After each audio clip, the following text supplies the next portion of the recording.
आप लोग मानते हैं कि नहीं ये बात कि गौसे पाक हमें देख रहे हैं, तो इत्मीनान के साथ बैठे, इधर उधर जाने की जरूरत नहीं है और नहीं शोर शराबा करने की जरूरत। अल्हम्दुलिल्लाह बहुत अच्छा सुन रहे हैं, बस आखिर तक ऐसे शायर का साथ दिए तो फिर मुकर्रिर का भी साथ देना है।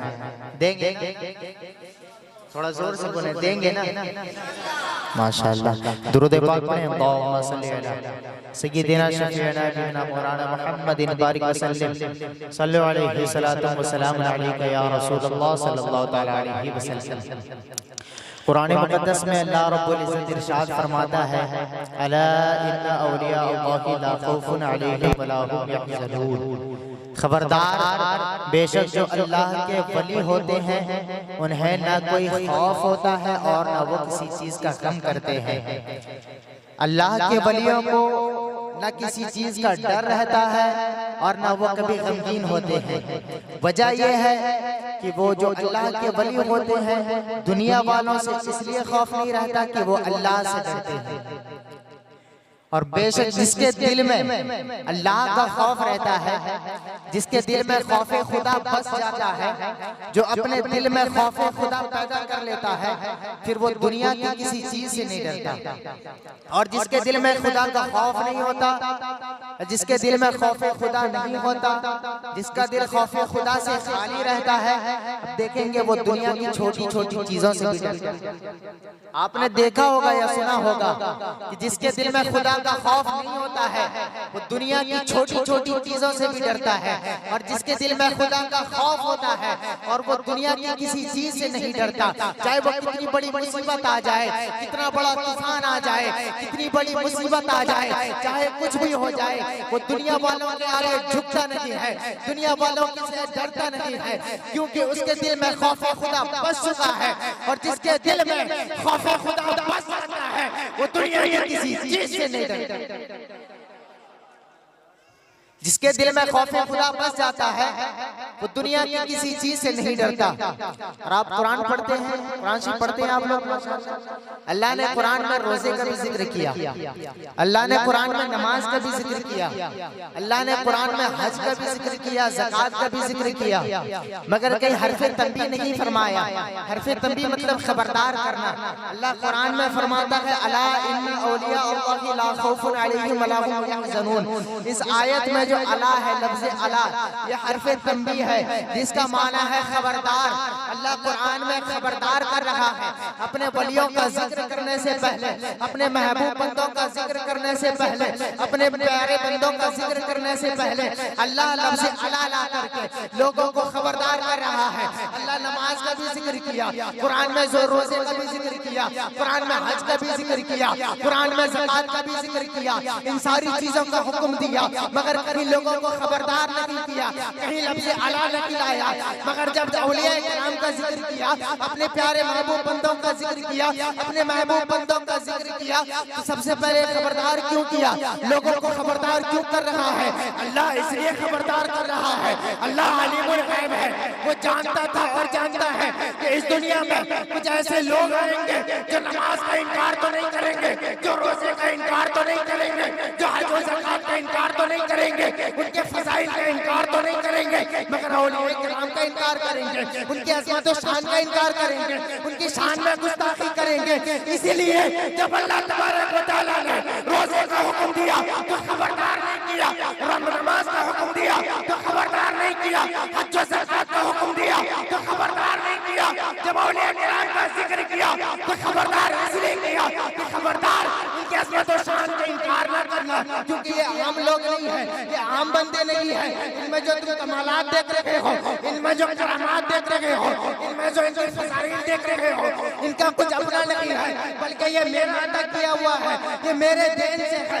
इसलिए जब तुम मेरे औलिया के शान में गुस्ताखी न करना, अगर उनकी बात आ जाए तो तुम गुस्ताखी न करना, उनको हल्के में न लेना, मैं आपको एक मिसाल देकर समझाता चलो। आप रोजाना सफर करते हैं, कभी ना कभी आप ऐसे रास्ते से गुजरे होंगे जहाँ पर रेलवे क्रॉसिंग पड़ता है, जहाँ पर ट्रेन लाइन पड़ता है, वहाँ पर एक सरकार की जानिब से, गवर्नमेंट की जानिब से बोर्ड लगा दिया जाता है, वहाँ वार्निंग का बोर्ड लगा दिया जाता है, खबरदारी का बोर्ड लगा दिया जाता है। ये बोर्ड क्यों लगाया जाता है? इसलिए लगाया जाता है कि यहाँ हादसा होने का डर है।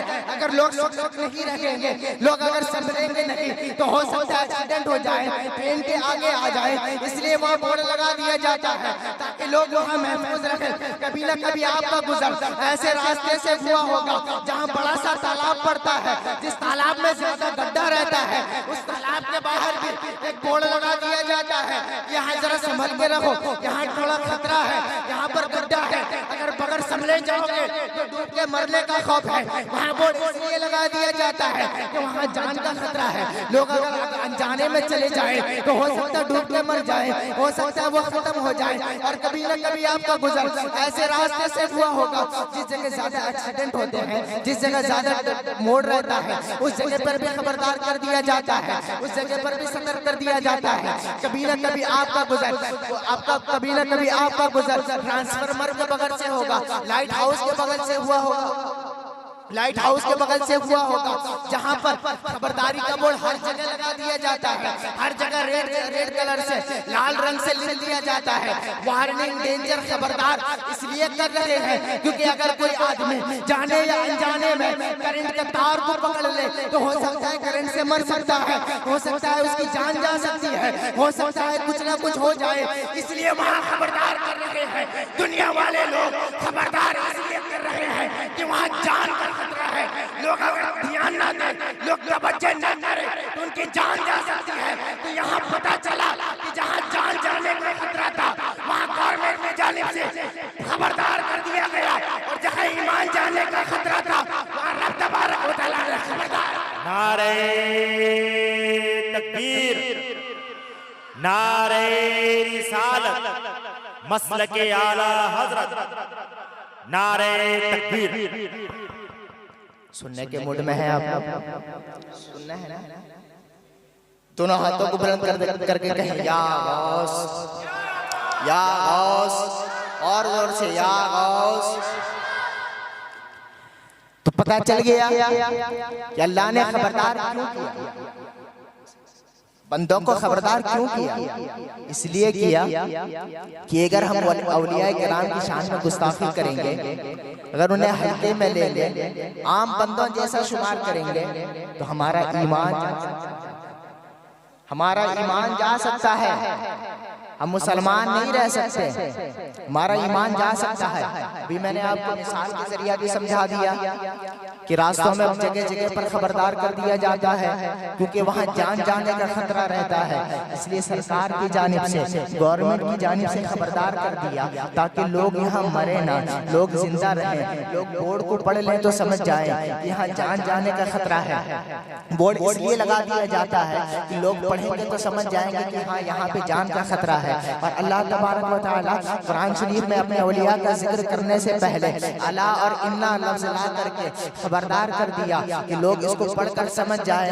यहाँ अल्लाह वार्निंग दे रहा है, यहाँ अल्लाह खबरदार कर रहा है। अगर हम समझेंगे नहीं, अगर हम यहाँ ध्यान नहीं देंगे, औलिया की शान में उल्टा सीधा बोलेंगे, औलिया किराम की शान में गुस्ताखी करेंगे, तो हमारी जान नहीं जाएगी, हमारा जाएगा। जान तो नहीं जाएगी, जान नहीं जाएगी, मगर ईमान चला जाएगा। तो ये हम जिसने वैसे पाक के ताल्लुक से चंद बातें करके मैं फिर अपनी जगह लूंगा। वक्त की किल्लत, दामनगीर है, दुरूद पाक पढ़ें। अल्लाहुम्मा सल्ली अला मुहम्मदिन बारिक वसल्लिम सल्लल्लाहु अलैहि वसल्लम वसलाम अलैका या रसूलल्लाह सल्लल्लाहु तआला अलैहि वसल्लम। देखो हुजूर गौसे पाक रज़ियल्लाहु तआला अन्हु के भी बचपन का ज़माना है। हुजूर गौसे पाक के बचपन का ज़माना, उम्र शरीफ 4 बरस है हुजूर गौसे पाक की। हुजूर गौसे पाक एक जगह खेल रहे थे बच्चों के साथ, जिस तरह बच्चे खेलते हैं हुजूर गौसे पाक खेल रहे थे। लेकिन हम लोग का, आम बच्चों का खेल अलग है और हुजूर गौसे पाक का खेल देखें। हुजूर गौसे पाक कहते हैं ला इलाहा, बच्चे कहते हैं इल्लल्लाह। क्या कहते हैं? ला इलाहा, ला ला इलाहा, ये खेल है हुजूर गौसे पाक का। हुजूर गौसे पाक बच्चों के साथ खेल रहे हैं। एक उस रास्ते से एक बुजुर्ग गुजरते हैं, एक बूढ़ा शख्स गुजरता है। वो चलते चलते हुजूर गौसे पाक को सलाम करता है, उन तमाम बच्चों को सलाम करता है, अस्सलाम वालेकुम। मगर हमारा हाल देखें, जो आज बड़े हो जाते हैं, जो उम्र दराज हो जाते हैं, तो वो सोचते हैं कि अब हम पर सलाम फर्ज नहीं, अब हम सलाम की जिम्मेदारी उड़ गई हमसे। जो बच्चा है वो ही सलाम करेगा, ऐसा नहीं है। फरमाया जाता है सलाम करने वाला पहले जन्नत में जाएगा। जो पहले सलाम करता है, जो सलाम में पहल करेगा, वो जन्नत में पहले जाएगा। चाहे वो बड़ा हो या छोटा हो, जो भी मिल जाए रास्ते में, ईमान वाला हो, उसे आप पहले सलाम करें, कोशिश करें उससे पहले सलाम करने की। फरमाया जाता है किताबों में आता है कि सलाम करने वाला, पहले सलाम करने वाला जन्नत में पहले जाएगा। बात को गौर से सुने। हुजूर गौसे पाक खेल रहे थे सारे बच्चों के साथ, तो वो बुजुर्ग आते थे और सलाम करते हैं, अस्सलाम वालेकुम। सारे बच्चों ने एक बार जवाब दिया वालेकुम अस्सलाम, मगर हुजूर गौसे पाक 2 मरतबा जवाब देते हैं, वालेकुम अस्सलाम वालेकुम अस्सलाम। तो बुजुर्ग आगे बढ़ रहे थे, रुक गए, अपनी जगह रुक कर वापस हुए। हुजूर गौसे पाक के पास आते हैं, आकर कहते हैं, ए बेटे बताओ तुमने 2 मरतबा सलाम क्यों किया, जबकि मैंने सलाम 1 मरतबा किया, तुमने जवाब 2 मरतबा दिया। सारे बच्चे 1 मरतबा जवाब दिए, मगर तुम 2 मरतबा क्यों दिए? बुजुर्ग से पाक चेहरा देखते और कहते हैं, बाबा अपना काम करो, मुझे अपना काम करने दो। तो वो बुजुर्ग कहते हैं, बेटा मैं नहीं जाऊंगा, तुम मुझे बताओ तुमने 2 मरतबा जवाब क्यों दिया, किस वजह से दिया, जबकि मैंने 1 मरतबा सलाम किया है। बुजुर्ग से पाक कहते हैं कि नहीं मानोगे? कहा नहीं मानूंगा। कहा जानना है? कहा हाँ जानना है। बुजुर्ग से पाक उस बुजुर्ग का हाथ पकड़ते हैं, ऊंचे से टीले पर ले जाते हैं। टीले पर ले जाने के बाद इशारा करके कहते हैं, वो सामने गांव दिख रहा है? कहा हाँ दिख रहा है। उसमें सामने घर दिख रहा है? कहा हाँ दिख रहा है। हुजूर गौसे पाक फरमाते हैं, याद करो आज से 4 साल पहले तुम उस घर के दरवाजे पर आए थे? कहा हाँ आया था। कहा तुमने सलाम किया था? हाँ मैंने सलाम किया था। कहा क्या सोचकर सलाम किया था? कहा क्या सोचकर सलाम किया था? कहा मैं सोचा था कि सैयदों का दरवाजा है, आले रसूल का दरवाजा है, हो सकता है मैं सलाम करूं तो कुछ ना कुछ दुआएं मिल जाए, ये सोचकर मैं सलाम किया था। हुजूर गौसे पाक फरमाते हैं, क्या तुम्हें सलाम का जवाब मिला था? कहा नहीं मुझे जवाब नहीं मिला था। तो हुजूर गौसे पाक फरमाते हैं, क्या तुम जानते हो तुम्हें सलाम न मिलने, जवाब न मिलने की वजह क्या है? कहा नहीं बच्चे मैं नहीं जानता हूँ। तो हुजूर गौसे पाक फरमाते हैं, जब तुम मेरे दरवाजे पे आए थे उस वक्त मेरे घर में कोई मर्द ना था, वाकई अकेली मेरी वालिदा थी, और वो औरत होने की वजह से वो आपका जवाब नहीं दे पाई। कहा मैं इसलिए तुम्हें सलाम नहीं का जवाब नहीं मिला। तो वो बुजुर्ग कहते हैं, बेटे तुम्हें कैसे पता चला कि मैं तुम्हारे घर आया था, सलाम किया था और मुझे जवाब नहीं मिला? तो हुजूर गौसे पाक कहते हैं कि जब आपने सलाम किया था तो मैं के शिकम में था, मैं आपके सलाम को सुन लिया और सुन करके आपकी आवाज को भी पहचान लिया। आज 4 साल के बाद आप मेरे सामने हैं, आप मेरे निगाहों के सामने हैं। मैंने 2 जवाब दिया आपको, एक जवाब दे करके 4 साल पहले का कर्जा उतार दिया और दूसरा जवाब दे करके अभी के सलाम का कर्जा। नारे तकबीर, नारे रिसालत, शाने गौसे आजम, जश्ने गौसे आजम, मसलके आला हजरत, नारे गौसियत। 4 साल पहले जब तुम आए थे तुम्हें जवाब नहीं मिला था, मैं अपने वालिदा की शिकम में था, मैंने तुम्हारी आवाज सुन ली थी और आपकी आवाज को मैंने पहचान लिया। आज 4 साल के बाद मैं 2 सलाम का जवाब इसलिए दिया, एक जवाब देकर के 4 साल पहले का कर्जा उतारा और दूसरा जवाब देकर के अभी के सलाम का कर्जा उतारा। दुरूद पाक पढ़े, बस एक प्यारा सा वाक़या गौसे पाक को सुना के मैं अपनी जगह लूंगा। दुरूद पाक पढ़े, अल्लाहुम्मा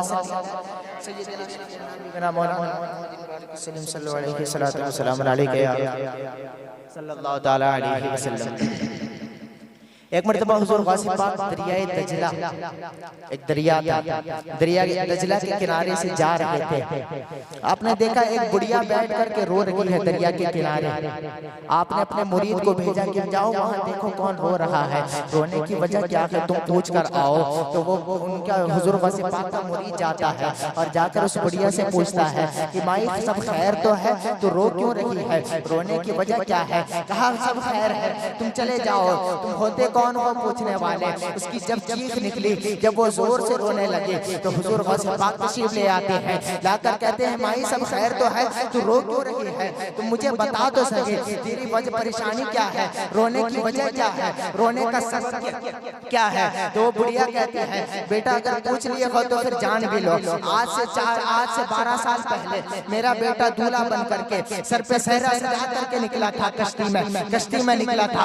12 साल पहले इस जगह मेरे बेटे की कश्ती डूब गई थी। मैं रोजाना, आज से 12 साल का अरसा हो गया, मैं रोजाना आकर यहाँ बैठती हूँ, आने जाने वाले लोगों के चेहरे देखती हूँ, किसी चेहरे पे मेरे बेटे का चेहरा नजर आ जाए, किसी के चेहरे पे मेरे बेटे का चेहरा नजर आ जाए, कोई चेहरा मेरे बेटे के चेहरे से न मिलता हो जाए, कहीं तरफ से दाएं बाएं से कहीं मेरा बेटा आवाज दे दे। रोजाना मैं 12 साल का अरसा हो गया, रोजाना इस उम्मीद से आकर बैठती हूँ, मगर न किसी चेहरे का, न किसी चेहरे की पहचान है, न मेरे बेटे का चेहरा कोई दिख रहा है, न इधर उधर से मेरे बेटे की आवाज आती है। रोजाना मैं इसी उम्मीद से आकर बैठती हूँ। जब बुढ़िया जोर से रोने लगी तो हुजूर गौसे पाक का दरियाए करम जोश में आया। वो तो सखी इब्ने सखी है, वो तो सखी इब्ने सखी है, वो तो गनी इब्ने गनी है। उनके दरवाजे से खैर वापस नहीं जाते हैं, अपने वापस कैसे जा सकते थे, अपने वापस कैसे जा सकते थे। जब वो बुढ़िया का रोना देखते हैं हुजूर गौसे पाक से बर्दाश्त न हुआ। हुजूर गौसे पाक ने दरिया से हुक्म दिया, ऐ दरिया आज से 12 साल पहले जिस कश्ती को तूने डुबाया था, अब्दुल कादिर का हुक्म है उसे वापस कर दे। इतना कहना था, दरिया के अंदर से कश्ती निकली, दरिया के अंदर से कश्ती निकली। वो बुढ़िया देखकर परेशान हो गई और हुजूर गौसे पाक का कदम पकड़ कर कहती है बेटा तू है कौन, तेरा नाम क्या है। हुजूर गौसे पाक फरमाते हैं माए मुझे अब्दुल कादिर जिलानी कहते हैं, महबूब सुभानी।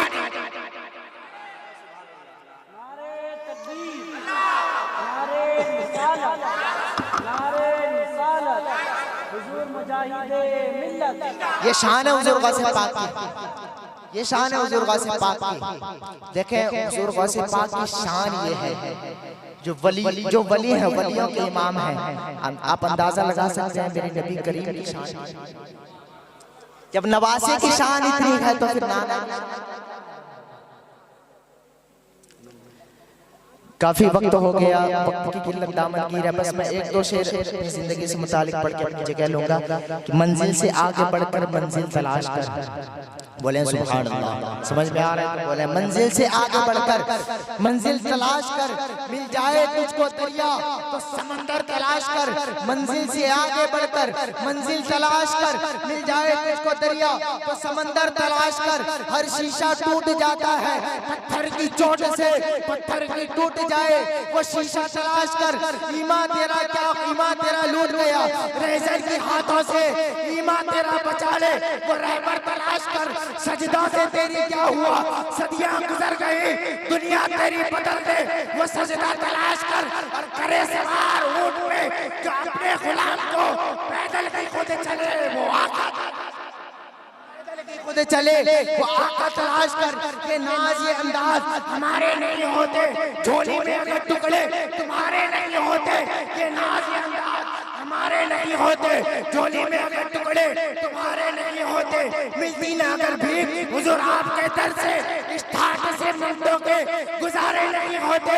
बेदामी बिक जाएंगे बाजारे नबी में, इस शान के सौदे में खसारे, शान के सौदे में खसारे नहीं होते। और हजारों कोशिशें कर ली दुनिया ने मुझे झुकाने की, मुझे झुकने नहीं देता भरम ज़हरा के बच्चों का। सुभान अल्लाह, सुभान अल्लाह।